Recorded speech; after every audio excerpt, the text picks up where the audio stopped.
So, are everyone getting this? Everybody getting this? Yep. Yeah, it's Okay. visible. Yeah, Yeah, can see. sure. So this Russian watches are totally a different form of watch addiction because there is a lot of history and there are some trivia as well. So let's get through it. So though the clockwork in Russia existed from the Tsarist era, Tsar means the king era when the Russia was monarchy, but we will be discussing the World War II and post World War II and up to till date, whatever watches are there. So there are many brands, many variants of the watches like Kirova, Vostok, Polyot, and so on and so on. So whatever names you are saying, they are just a few companies that are known to us. And this is a big rabbit hole, means you go inside and you can never come back. It is vast. Russian watch collection is vast. So World War II Soviet watches, what happened that in 1930, the Duber Hamden watch factory in Ohio, it went bankrupt and its entire machinery and equipment was sold to the Soviets. And surprisingly, the American citizens from Ohio, basically who were the German immigrants, they went to Soviet Union to set up the first Moscow watch factory. So there was a big technology mashup in the Russian horology. It is not purely Russian, it is American and German mix. So here is a small trivia that the Duber-Hampton size 16 movement was the base movement of the Kirova K43 trench watch that were issued to the Soviet soldiers during the World War. So if you see, this is my watch that I have collected. This is a trench watch issued to the Soviet soldiers. And this part, if you can see the mouse, this is the first Moscow watch factory emblem and the Kirova written on dial. And if you see between both hours and minute hand, the serial number has been embossed on the white dial. So that is the individual issue number. So the watch diameter is 40 mm. So it is quite big watch. And the indices all are radium painted. So this one has quite a radioactivity in itself. And I have measured it in the laboratory. So it is quite high till date. So I basically store this watch in a steel container to avoid getting exposed to that radiation. So I will go to the second watch, the chronograph. So everybody will think that the Strela was the first chronograph, but no, there is a history about it as well. During the war, the Soviets captured the city of Glasut in East Germany, or the GDR as we know it. So what happened that during the World War, the German pilots were issued the Tutima and the Hanhardt Flieger watches that time. So you all know because there are many reissues of those Fliegers as well, from Tutima as well as from Hanhardt. What happened that the Soviets captured the Tutima factory and they created the first Urofa Type 59 Flieger chronograph. And that particular watch is a very rare and very expensive vintage Russian watch. Once I was quoted somewhere around 5,000 US dollars for one watch. Definitely that is not with me. So I have taken the image from the internet. So this is the watch. And if you see that this is very similar to the Hanhardt Flieger watch as well. So these were issued to the Russian pilots later, right? So this was the first Russian chronograph. But what happened that this was phased out. Then the Strela watch came into existence. The Strela caliber 3017 was produced, and it was a column wheel 2-register chronograph. And this watch was also carried to the in the space missions as well. The Tutima factory was closed, and actually what happened, the Tutima factory was later shifted back to the German East Germany or GDR that we know. So this was the Strela chronograph. This is my watch. This is the licensed copy produced by Seconda, and this one is the export version, vintage but export version. So you see that it is written made in USSR in English rather than in Cyrillic in case of this watch. Now I will go to the Polyot 3133. This is my watch, what I have been wearing now. So the Strela 3017 was also outdated and it was replaced by Polyot 3133 movement. And it is very similar to value 7734 movement. Now this was the watch that was very rugged and it was extremely, what you call a workhorse kind of movement. And so it was selected for the space programs and also issued to the Soviet fighter pilots who were testing their planes in higher G numbers or higher acceleration in the fighter planes and all that kind of environments. And these were cam operated 2-register chronograph plus added date feature at 6 o'clock. So this made it a bit better. And it also had an inner rotating bezel. A separate crown is provided at 9 o'clock. Now we'll go to the space watches. This was the first watch that was worn by Yuri Gagarin. This is the Sturmansky. Sturmansky means navigator in Russian. Though this was the first space watch, but in later point of time, other space watches were also selected from the Russian-made brands. Now, this is my watch that I have collected few months back itself. The trivia about this watch is that this particular watch was not sold to the public or was not pilots were not allowed to keep it with them. They had to return after their service or after their retirement to the state or the communist state, what you call. But later point of time, these were just discarded, and these were handed over to the public. So this was a very precise watch of its time. Now, some general watches we will come to know that were sold to the public. The Pobeda, this watch was chosen by Joseph Stalin himself in 1945 to celebrate the victory over Nazi Germany.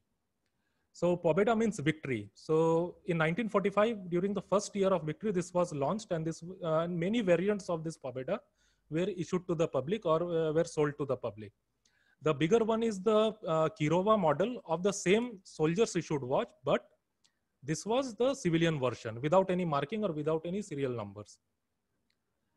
Now we will come to the Vostok watches. As I said that the first Moscow watch factory was set up in the far west near German border. To prevent any kind of attack on that area, a second Moscow watch factory was made 1,000 kilometers east away from the European continent. And this was none other than the current Vostok factory. So they, as the first Moscow watch factory was busy in manufacturing arms and ammunition, so watch manufacturing was shifted to the second watch factory. And there many models were produced, but the Vostok model was produced based on the name on the spaceship on which Yuri Gagarin went into space. The Vostok watches were so precise that the Ministry of Defense started ordering from Vostok company, and the first issued watch was the Commander's Key. This development of Commander's Key and the experience gained from it it led to the design of Vostok Amphibia. Now let me tell you, the Vostok Amphibia was actually created to come at par with then issued Rolex Submariner and Blancpain 50 fathoms, but at a very low price. Only the main difference is that the Rolex watch had this proprietary the Oyster casing technology for waterproofing. But Vostok used a very simple method that was the basic submarine method, using the O-ring seal in the case back that used the pressure of the water to tighten its seal, further. The more the pressure, the more it will get watertight. So in the next slide, you can see the O-ring seal here. So this is the plain Amphibia, but in the case back, you see the case back is two parts. The case back steel, the solid steel part, and the periphery, you see the ring. That is the ring washer, and that is tightened over the O-ring. If you see some mechanical engineering drawings, you will easily understand how this O-ring seal works. So this was one of the very good technology of its time. The crown here is the screw down type to prevent any water ingress. Now the next watch is the military designation, or the ordered by Ministry of Defense. The Cyrillic written here, it means that the order by Ministry of Defense in USSR. Right, so this was the Commander's Key. This were as official issue to the officers then working in the Ministry of Defense. As you can see, the depiction of red Romanov star in the dial. So that was the state symbol that time. Now let's come to the diverse watches. Earlier there were diverse watches that were made by Agat Zlatust plant in the Vodolaz city. The movement was 191. And these watches were not actually watches, these were wrist instruments. So their sizes varied from 47 mm to 60 mm. And they were quite massive with radium applied indices and the screw down type of crown as well. The main thing they played around was the material, not the movement. So in later point of time, they used stainless steel, bronze, titanium, zirconium, and other kinds of composite alloys as well. So these were expensive at that time because of the materials, not because of the movement, right? But nowadays they are very expensive because they were rare, and only few thousands were produced to issue to the Russian combat divers, also known as the Russian Spetsnaz, belonging to the Navy. So these were quite rare, and their circulation was quite limited. Now the second iteration of divers watches were when the Vostok Amphibia wanted to replace the Zlatust model. So a military grade tool watch with 300-meter dive capacity was created, and that was designated as NVCS 30, or the Amphibia 300 meters that we commonly call those. There are many reissues till date that is being manufactured, but the vintage one is very hard to get. Why? Because this vintage one was properly tested, and these had the standardization of GOST, that is the Russian standard. Like we have the BIS or something like that to standardize our equipment, the Russia has GOST. So each of the watches were standardized and then handed over to the Navy. So this is the second diver watch that I wanted to show. The chronometer, if we come to that, the Russian also had some precise wristwatch manufacturing. The earlier wristwatch, they didn't bother about how accurate they were. They just wanted it to show the time. But this particular watch, that is the Vostok Precision class, they had the Zenith 135 copied movement. I won't say copied, but the equipment of Zenith was bought by Soviet Union. And then the Vostok 2809 movement was produced, and they produced the Vostok Precision Ski. If you see, the Cyrillic is the Precision Ski written here, just below the Vostok. So this was the first Russian chronometer. There were some export versions of it as well that was sold up to the late 90s. So these are some trivial collectibles. This is the Slava televisor. This is very rare and now very expensive. The Slava pulsometer watch, that is the doctor's watch for measuring the heartbeat. And this is the Raketa Big Zero. For me, I think it is an ugly looking watch, but many people want to collect it. So this was one more watch. Now, this is the very unicorn watch. So what happened that Russia or Soviet Union engineers were very impressed by the Bulova 218 tuning fork movement. And the Russian government asked engineers to provide to make an exact replica of this movement. And this is itself the more rarer than the Bulova Accutron movement. The Slava transistor, if you see the Slava logo and the transistor written below it and the transistor symbol at 6 o'clock here, and the very, very similar movement to the Accutron 218 tuning fork.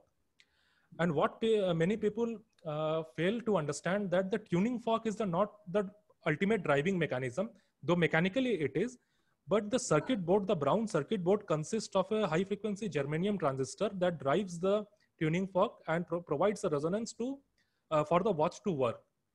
So this is one unicorn kind of watch. It is going around somewhere around $1,200 now. Now we will come to the digital watches. So what happened, that there is a short story that Leonid Brezhnev, once the premier of Soviet Union, bought a Hamilton Pulsar watch, the LED digital watch, and the Brezhnev was so impressed by it that he ordered the first Moscow watch factory to produce the digital watches. So the caliber 2968 was produced, and on similar line, some LED watches similar to Hamilton Pulsar were also produced. So the factory one, the first Moscow watch factory, came out with the Electronica 5, the multifunction digital watch, in the somewhere around 70s. This was the Chaika quartz, the first quartz watch of Russia. The Chaika means seagull, seagull variety found in the Lake Baikal. So this was the first quartz watch. What is the situation now? That the Vostok and Polyot remains in Russia. The part of the Vostok in Lithuania and is named as Vostok Europe. Many of you have Vostok Europe watches as well. The Luch went to Belarus. It is very famous for the one-hand 24-hour watch. The Glashütte and Rula watches are back in Germany, and you know that the Glashütte has many other superior brands as well now.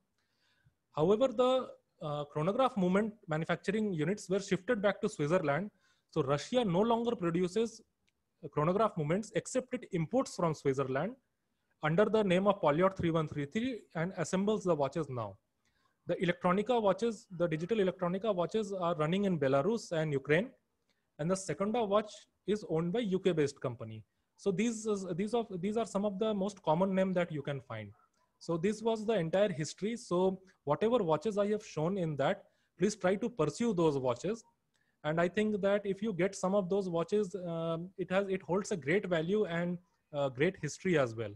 So thanks for bearing the torture, and I will just hand over to